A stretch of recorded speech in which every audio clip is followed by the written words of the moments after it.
भारत की जमीन एक ऐसी अद्भुत दुनिया जहां लाखों तरह के जीव जंतु और पेड़ पौधे एक दूसरे के साथ रहते हैं। लेकिन आज इस खूबसूरत दुनिया पर एक खतरा मंडरा रहा है।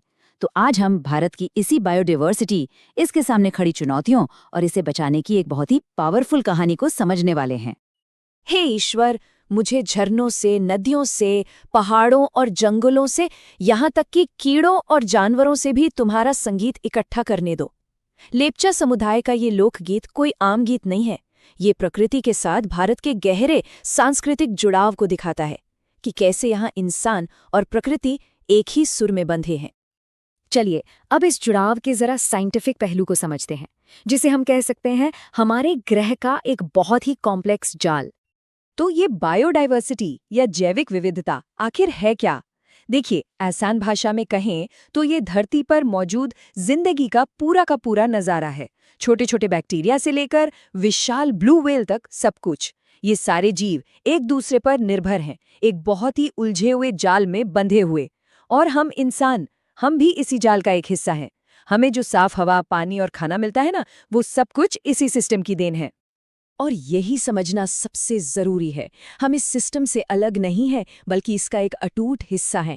हमारा हर एक काम इस जाल पर असर डालता है और इस जाल की सेहत ही तय करती है कि हमारा भविष्य कैसा होगा। लेकिन आज की हकीकत ये है कि भारत की ये अनमोल बायोडायवर्सिटी एक बड़े तनाव से गुजर रही है।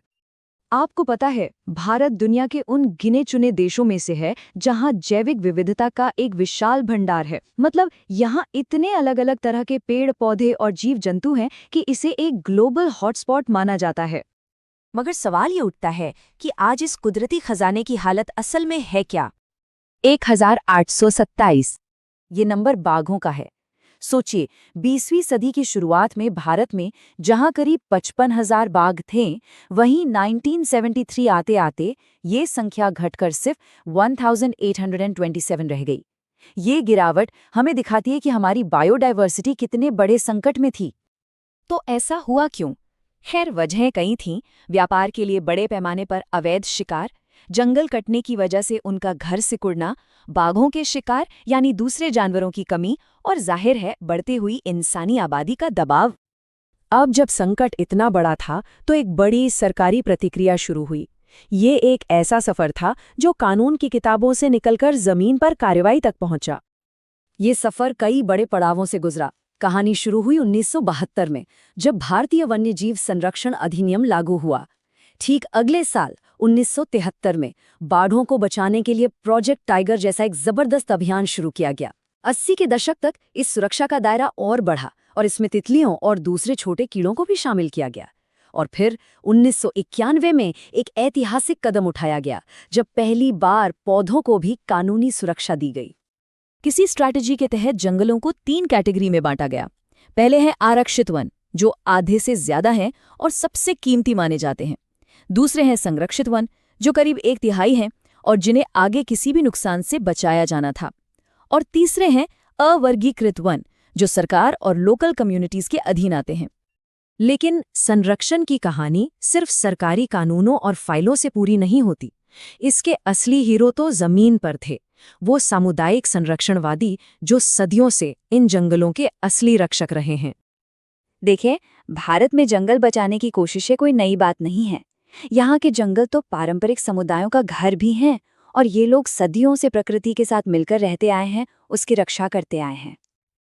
और जमीनी स्तर पर इसकी एक से बढ़कर एक मिसालें हैं। हिमालय का वो मशहूर चिपको आंदोलन तो याद ही होगा, जहां लोगों ने पेड़ों से लिपटकर उन्हें बचाया। या फिर सरिस्का के गांव वाले, जिन्होंने सरकारी कानून का ही इस्तेमाल करके माइनिंग को रोक दिया। अरे, राजस्थान के 5 गांवों ने तो मिलकर 1200 हेक्टेयर जंगल को भैरोदेव डाकव सोनश्री नाम का एक पवित्र जंगल ही घोषित कर दिया। और बीज बचाओ आंदोलन जैसे प्रयासों ने तो हमारी खेती के विरासत को ही बचा लिया। समुदायों की इसी ताकत को पहचानते हुए संयुक्त वन प्रबंधन यानी JFM जैसे कार्यक्रम शुरू किए गए। अब ये एक बेहतरीन मॉडल है, जहां गांव के लोग और सरकार मिलकर खराब हो चुके जंगलों को फिर से जिंदा करते हैं। क्योंकि सीधी सी बात है, जंगल की देखभाल उनसे बेहतर और कौन कर सकता है जो वहीं रहते हैं। तो सबक बिल्कुल साफ है, जब तक स्थानीय समुदाय प्राकृतिक संसाधनों के मैनेजमेंट के सेंटर में नहीं होंगे, कोई भी पॉलिसी पूरी तरह से कामयाब नहीं हो सकती। असली बदलाव तभी आता है जब सरकारी कागज और जमीनी हकीकत एक हो जाते हैं। आखिर में गौतम बुद्ध की ये बात हमें प्रकृति के साथ हमारे रिश्ते पर दोबारा सोचने को मजबूर करती है। वो कहते हैं, पेड़ असीमित दया और परोपकार का एक अनोखा जीव है। ये सभी को सुरक्षा देता है, यहाँ तक कि उसे काटने वाले कुल्हाड़ी चलाने वाले को भी छाया देता है। शायद यही नजरिया है, यही समझ है जिसे अपनाकर हम अपने इस अनमोल प्राकृतिक जाल को आने वाली पीढ़ियों के लिए बचा सकते हैं।